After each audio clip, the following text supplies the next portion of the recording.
kalau ada sifat-sifat yang kurang menyenangkan pada anak, maka sesungguhnya Allah ingin mengangkat derajat orang tuanya dengan mengeluarkan ikhtiar terbaiknya agar pahala mengalir baginya. Sebab di balik perawatan orang tua terhadap anaknya, disitulah pahala diberikan. Contoh, seorang ibu sedang mengandung. Setiap perhatian ibu kepada anak dalam kandungannya sebelum dilahirkan, maka disitu pahala dituliskan. Makanya bimbingan Quran ketika kandungan itu mulai berproses dari lemah sampai besar, jangan diisi dengan keluhan, isi dengan doa. Quran surah 7 ayat 189. Nah, jika terjadi seperti ini, apa yang harus dilakukan? Pertama, mohonkan perbanyak doa kepada Allah Subhanahu wa taala. Ini yang paling pertama. Quran surah kedua Al-Baqarah ayat ke-6, paling kanan sebelah atas, 6 sampai 7. Innal ladzina kafaru sawa'un 'alaihim a'anzartahum am lam tunzirhum la yu'minun. Sungguh orang-orang kafir itu, demikian diterjemahkan di dalam terjemahan. Padahal kata kafir disebut dengan 3 nama di Quran. Ada kafar, jamaknya kafar. Kafar Quran surah ke-14 ayat ke-7, kafar Quran surah kedua ayat ke-6. Ada kafirun, satu surah, qul ya ayyuhal kafirun.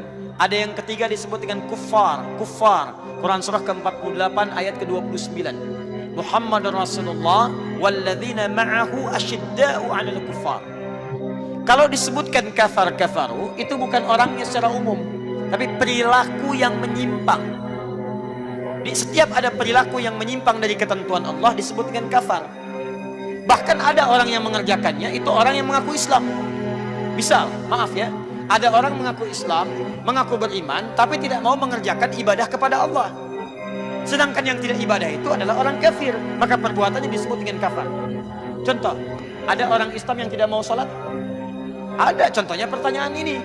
Maka ketika seseorang tidak mau sholat disebut dengan kafar namanya. Orang kafir tidak sholat, wajar karena tidak ada iman dalam dirinya.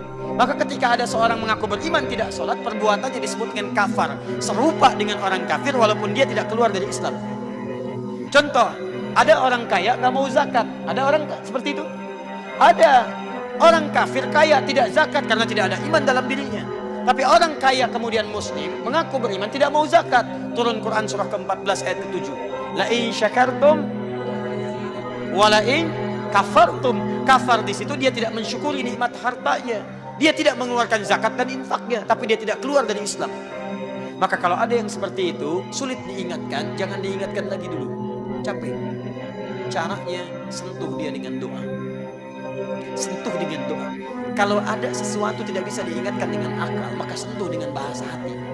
Karena sesuatu yang mengalir dari hati akan masuk ke dalam hati. Itu kaidah nanti dalam doa, termasuk dalam cinta. Cinta itu kadang-kadang memerlukan bahasa hati, bukan dengan menggunakan bahasa akal. Sentuhlah ia tepat di hatimu, maka dia akan jadi milikmu untuk selamanya. Nah, itu bahasa cinta. Dalam bahasa hati disebut dengan doa. Ya muqallibal qulub tsabit qulubana ala dini. Maka yang pertama Anda lakukan kalau ada orang keras sulit diingatkan, sentuh dengan doa. Karena itu Nabi Musa alaihi salam ketika akan diutus kepada Firaun, Firaun itu keras luar biasa. Keras, punya perbuatan yang dahsyat, kriminalitasnya tinggi. Dan kalimat-kalimatnya bukan cuma menyebalkan. Ketika keluar kalimat di lisannya, Anda bisa kehilangan nyawa. Saya tidak suka dengan rambutnya. Tolong pisahkan kepala dari badannya. Bukan minta dicukur, pisahkan kepala dari badannya. Firaun. Maka dari itu Nabi Musa, beliau tahu kalau saya sambut dengan kalimat langsung, boleh jadi kalimat ini akan menghadirkan celaan dan cercaan yang luar biasa. Maka ketika akan menghadapi orang kasar seperti itu, apa yang disebutkan oleh Musa? Beliau berdoa, Rabbi syrahli wa yassirli wahlul 'uqdatan yafqahu. Saran saya bagi ibu ini, pertama perbanyak doa dulu. Kedua, saya pernah sarankan tipe yang sama dengan sifat ini saat kami mengasuh pesantren di Jakarta. Ada seorang ibu bisa coba seperti ini. Kemudian dia datang dengan wajah yang bersedih, mengatakan, Ustaz, anak saya sulit sholat. Persis seperti ini. Saya katakan, ibu sudah ingatkan? Sudah.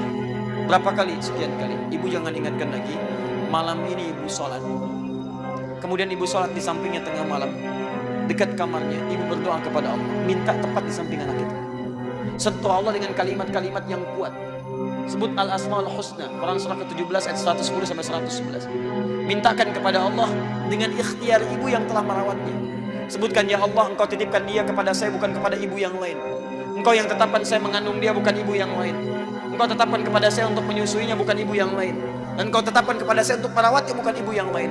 Ya Allah, mau jadikan wasilah anak ini sebagai yang mengantarkan saya ke surga. Jangan jadikan anak ini sebagai wasilah untuk mengantarkan kami ke neraka, ya Allah. Mintakan kepada Allah Subhanahu wa ta'ala. Nanti 3 hari setelah ini coba datang lagi, bagaimana hasilnya? Anda tahu apa yang terjadi? Hari ketiga, ibu itu datang. Dari kejauhan sudah menyebut nama, Ustaz, bawa nasi uduk.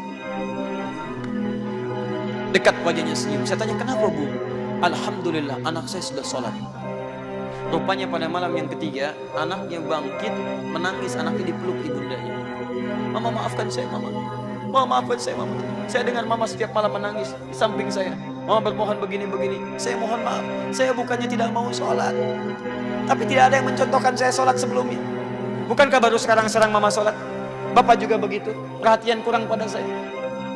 Dan saya sekarang mau mengikuti sholat. Maafkan saya. Minta maaf. Kemudian besoknya dibawa ke pesantren. Kami kemudian tetapkan 1 orang santri untuk mengasuhnya. Ternyata bukan hanya sholat, dia juga sholat, dia menghafal Quran. Bahkan sejak kami tinggalkan, dia sudah hafal Quran sampai dengan 2 juz. Mungkin sekarang sudah selesai 30 juz ya. Jadi pertama, Anda banyak berdoa. Kedua, Anda banyak evaluasi diri. Barangkali ada perhatian-perhatian yang kurang diberikan saat dia tumbuh. Dengan itu mudah-mudahan Allah berikan kebaikan kepada ibu, dan mudah-mudahan anaknya kembali mendekat kepada Allah Subhanahu wa ta'ala.